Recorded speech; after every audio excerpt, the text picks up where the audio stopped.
ಹಾಸನದಲ್ಲಿ ಪ್ರಜ್ವಲ್ ರೇವಣ್ಣಗೆ ಆರಂಭದಲ್ಲೇ ಹಿನ್ನಡೆಯಾಗಿದೆ.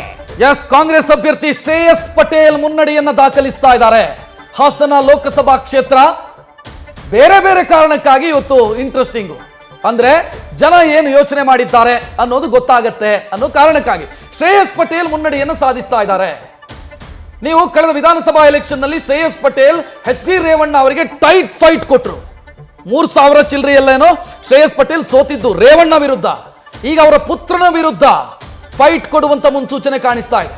ಪ್ರಜ್ವಲ್ ರೇವಣ್ಣ ಅವರಿಗೆ ಆರಂಭದಲ್ಲಿ ಹಿನ್ನಡೆಯಾಗಿದೆ. ಶ್ರೇಯಸ್ ಪಟೇಲ್ ಮುನ್ನಡೆಯನ್ನು ದಾಖಲಿಸ್ತಾ ಇದ್ದಾರೆ ಹಾಸನ ಲೋಕಸಭಾ ಕ್ಷೇತ್ರದಲ್ಲಿ. ಸಾಕಷ್ಟು ಕುತೂಹಲ ಕಾರಣ ಆಗ್ತಾ ಇದೆ ಹಾಸನದ ಅಪ್ಡೇಟ್. ರೈಟ್, ದಾವಣಗೆರೆಯ ಅಪ್ಡೇಟ್ ನ ಗಮನಿಸ್ತಾ ಇದ್ದೀರಿ. ಪ್ರಭಾ ಮಲ್ಲಿಕಾರ್ಜುನ್ ಮುನ್ನಡೆಯನ್ನ ಕಾಯ್ದುಕೊಂಡಿದ್ದಾರೆ. ಬಿಜೆಪಿಯ ಗಾಯತ್ರಿ ಸಿದ್ದೇಶ್ವರ್ ಅವರ ವಿರುದ್ಧ ಮುನ್ನಡೆಯನ್ನ ಕಾಯ್ದುಕೊಳ್ಳುವಲ್ಲಿ ಸಕ್ಸಸ್ ಆಗಿದ್ದಾರೆ. 1852 ಮತಗಳಿಂದ ಬಿಜೆಪಿಯ ಗಾಯತ್ರಿ ಸಿದ್ದೇಶ್ವರ್ ವಿರುದ್ಧ ಪ್ರಭಾ ಮಲ್ಲಿಕಾರ್ಜುನ್ ಅವರಿಗೆ ಮುನ್ನಡೆ ಸಿಗ್ತಾ ಇದೆ. ಆರಂಭದಲ್ಲಿ ಗಾಯತ್ರಿ ಸಿದ್ದೇಶ್ವರ್ ಮುನ್ನಡೆಯನ್ನ ಕಾಯ್ದುಕೊಂಡಿದ್ರು. ಕೋಲಾರದಲ್ಲಿ ಜೆಡಿಎಸ್ ಭಾರೀ ಮುನ್ನಡೆಯನ್ನ ದಾಖಲಿಸ್ತಾ ಇದೆ. 9,000ಕ್ಕೂ ಅಧಿಕ ಮತಗಳಿಂದ ಮಲ್ಲೇಶ್ ಬಾಬು ಮುನ್ನಡೆಯಲಿದ್ದಾರೆ. ಕೆವಿ ಗೌತಮ್ ಅವರಿಗೆ ಕೋಲಾರದಲ್ಲಿ ಹಿನ್ನಡೆಯಾಗ್ತಾ ಇದೆ. ದೊಡ್ಡ ಪ್ರಮಾಣದಲ್ಲಿ ಹಿನ್ನಡೆಯಾಗ್ತಾ ಇದೆ. ಕೋಲಾರದಲ್ಲಿ ಆರಂಭದಲ್ಲಿ ಗೌತಮ್ ಮುನ್ನಡೆಯಲ್ಲಿದ್ರು. ಈಗ ಮಲ್ಲೇಶ್ ಬಾಬು ಮುನ್ನಡೆಯನ್ನ ದಾಖಲಿಸುವ ಮುಖಾಂತರ ಜಾತ್ಯತೀತ ಜನತಾದಳ ಆ ಲೋಕಸಭಾ ಕ್ಷೇತ್ರದಲ್ಲಿ ಬಿಜೆಪಿಯ ಶಕ್ತಿಯೊಂದಿಗೆ ಮುನ್ನಡೆಯನ್ನ ದಾಖಲಿಸ್ತಾ ಇದೆ. ಕೋಲಾರ ಸಿಟ್ಟಿಂಗ್ ಬಿಜೆಪಿ ಎಂಪಿ ಇರುವಂತಹ ಲೋಕಸಭಾ ಕ್ಷೇತ್ರ ಜೆಡಿಎಸ್ ಈಗ ಮುಂಚೂಣಿಯಲ್ಲಿದೆ. ರೈಟ್, ಮುನ್ನಡೆಯಲ್ಲಿ ತ್ರಿಶತಕವನ್ನ ಬಾರಿಸಿದೆ ಎನ್ಡಿಎ ಮೈತ್ರಿಕೂಟ. 311 ಲೋಕಸಭಾ ಕ್ಷೇತ್ರಗಳಲ್ಲಿ ಎನ್ಡಿಎ ಮೈತ್ರಿಕೂಟದ ಅಭ್ಯರ್ಥಿಗಳು ಮುನ್ನಡೆಯನ್ನ ಕಾಯ್ದುಕೊಂಡಿದ್ದಾರೆ. ಇಂಡಿಯಾ ಮೈತ್ರಿಕೂಟ 143 ಲೋಕಸಭಾ ಕ್ಷೇತ್ರಗಳಲ್ಲಿ ಮುನ್ನಡೆಯನ್ನ ಕಾಯ್ದುಕೊಂಡಿದೆ. 145 ಇತರರು 33 ಲೋಕಸಭಾ ಕ್ಷೇತ್ರಗಳಲ್ಲಿ ಮುನ್ನಡೆಯನ್ನ ಕಾಯ್ದುಕೊಂಡಿದ್ದಾರೆ.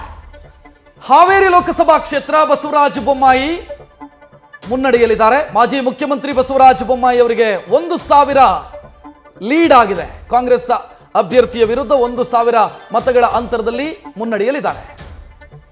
ಮಂಡ್ಯದಲ್ಲಿ ಅಪ್ಡೇಟ್ಸ್ ಗಮನಿಸ್ತಾ ಇದ್ದೀರಿ. 4,698 ಮತಗಳಿಂದ ಎಚ್ ಡಿ ಕುಮಾರಸ್ವಾಮಿ ಅವರು ಮುನ್ನಡೆಯನ್ನ ಕಾಯ್ದುಕೊಂಡಿದ್ದಾರೆ. ಕಾಂಗ್ರೆಸ್ನ ಅಭ್ಯರ್ಥಿಯಾಗಿರುವಂತಹ ಸ್ಟಾರ್ ಚಂದ್ರು ಅವರ ವಿರುದ್ಧ ಮಾಜಿ ಸಿಎಂ ಎಚ್ ಡಿ ಕುಮಾರಸ್ವಾಮಿ 4,698 ಮತಗಳ ಅಂತರದಿಂದ ಲೀಡ್ ನಲ್ಲಿದ್ದಾರೆ ಅನ್ನುವಂತಹ ಅಪ್ಡೇಟ್ ಲಭ್ಯವಾಗ್ತಾ ಇದೆ. ಸಾಕಷ್ಟು ಕುತೂಹಲ ಕಾರಣ ಆಗಿರುವಂತಹ ಲೋಕಸಭಾ ಕ್ಷೇತ್ರಗಳಲ್ಲಿ ಮಂಡ್ಯ ಲೋಕಸಭಾ ಕ್ಷೇತ್ರ ಕೂಡ ಒಂದು.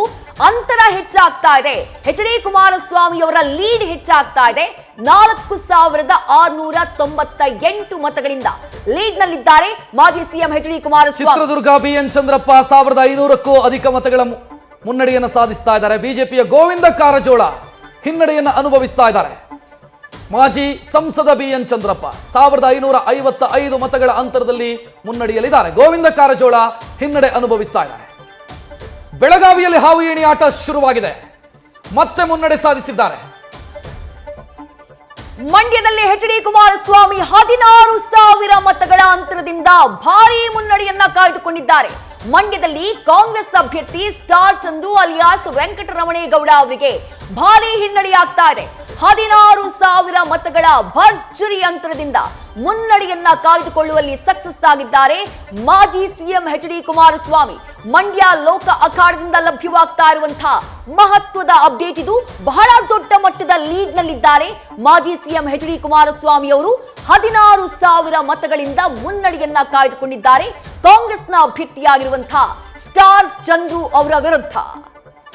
ಎಸ್, 16,000 ಮತಗಳ ಮುನ್ನಡೆ ಅಂತಂದ್ರೆ ನೆಕ್ಸ್ಟ್ ರೌಂಡ್ ಅಲ್ಲಿ ಸ್ಟಾರ್ ಚಂದ್ರು ಅವರಿಗೆ ಇದು ಕಷ್ಟ ಆಗ್ತಾ ಹೋಗುತ್ತೆ.